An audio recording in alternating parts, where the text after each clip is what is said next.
Hello, I'm Richard Chambers. Welcome to my continuing series, A View from the Audit Trail. Here I delve into issues and other topics relevant to internal audit professionals everywhere. Two of internal auditors' most important stakeholders are management and boards. We work hard to establish a good relationship with each. And based on my experience, most organizations recognize the importance of internal audit. They take our involvement seriously. However, one would have to be naive to think it's always smooth sailing. In fact, it's not a matter of if, but when the day will come when management or board members are not very happy to hear what we have to say. As Sophocles said more than 2,000 years ago, no one loves the messenger who brings bad news. The challenge becomes even greater when we need to deliver bad news to those whose areas of responsibility we just audited. It's never easy to tell someone that their audit results are unsatisfactory, or it's even harder to say that you found a major fraud. But delivering even the most difficult news is part of our job, and it's our obligation. Of course, there are right ways and wrong ways to deliver bad news. The direction you take can destroy or preserve or even strengthen a client's relationship.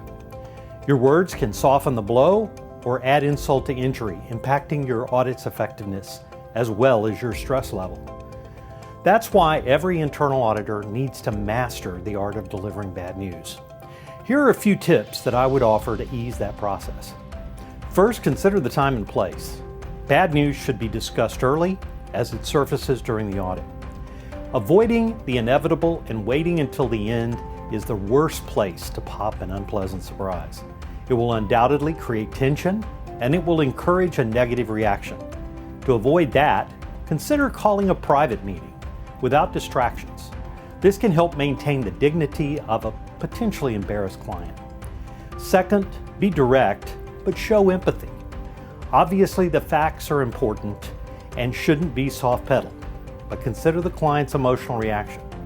Try to imagine the situation from their point of view. When someone is dealing with devastating news, it probably isn't the best time for a stern lecture on why internal controls are important. Nor should you try and make light of a situation or make a joke. That will come across as insensitive. Instead, use active listening skills and acknowledge their feelings. This leads to my third point, providing a balanced perspective. Internal auditors know that audit reports should be fair and balanced, providing good results as well as bad. The same principle holds true when delivering bad news. Often you can soften the sting some by also accentuating positive results that you observed during the audit. Fourth, look for possible solutions. Brainstorming with your client for a resolution is great, but you need to come prepared. If you don't have a solution to suggest, they might perceive the situation as being more dire than it really is. Of course, you don't need to finalize your audit recommendations before discussing the news with management. But if you haven't yet considered ways to correct an issue, then you're acting more as an inspector or a fault finder and not a trusted advisor. Finally, don't bargain away your internal audit findings or ratings. When a manager is hit with a problem, they might want to negotiate for more favorable results. Be prepared for questions like, do you really have to mention this? Or can you give me a better rating? To be sure, what your client says should absolutely be considered.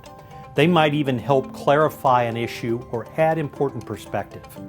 But unless the client can show you that your facts are incorrect, it's rarely necessary to eliminate a finding or change a rating. Being empathetic doesn't mean being a pushover. Delivering bad news is never easy. And even if you do everything right, it won't always go well. But showing empathy and understanding can go a long way to ensure that problems are addressed appropriately. That's how you build productive working relationships. Thank you for joining me today on my continuing series, A View from the Audit Trail. I'm Richard Chambers.